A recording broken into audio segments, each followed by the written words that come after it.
Another way that you can put the compliancy trigger, making women seduce you, into action is to tell a woman exactly what turns you on and then tell her not to do it. Women do this to men all the time. A woman will tell a man exactly what turns her on and then tell the man not to do it. She'll say, well, I wouldn't want anything bad to happen, so don't do it. But oh my God, when guys do that to me, it so turns me on. So let me explain to you the way that I like to do this to women. If a woman, for example, is giving me a back rub, I might say to her, it gets me so turned on when girls slowly and firmly grab the back of my hair, but don't do it because it's going to turn me on and it's going to make me want to do things to you that I shouldn't do. We shouldn't do because you're a good girl and I'm an evil wolf. If the girl likes you already, she's going to do it. Trust me on this one. What you're doing is you're giving her a roadmap for seducing you. And you're also taunting her to do it by telling her not to do it. As you know, when you tell a person not to do something, they're automatically tempted to do that very thing. On the surface, you're communicating that she's the one with all the power, but the subtext is that you're in control. And as soon as she starts to do it, as soon as she starts to, for example, in my case, grab the back of my hair, she's sucked into the sexual frame that she's the one who wants me and is trying to seduce me. But I don't really think it's a good idea. Now, you might be asking yourself, what is it that compels her into this sexual frame? Well, there's several things. First of all, she's got to like you. Second of all, we're exploiting the compliancy trigger scarcity. By telling her how to seduce you and then telling her not to do it, you're dangling the carrot in front of her and then you're taking it away. You're taking away her freedom, her inalienable right to seduce you.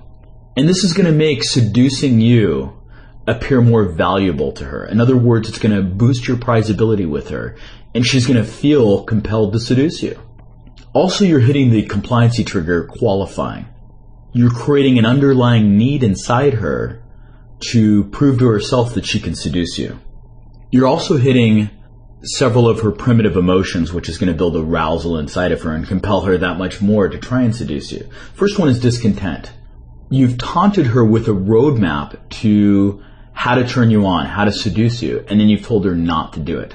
And this is creating an obstacle. This definitely is going to create the emotion of discontent inside of her. And also you're arousing the emotion of wanting your validation. She wants to prove to herself that she can turn you on. And all of these things are going to compel her into the sexual frame of trying to seduce you.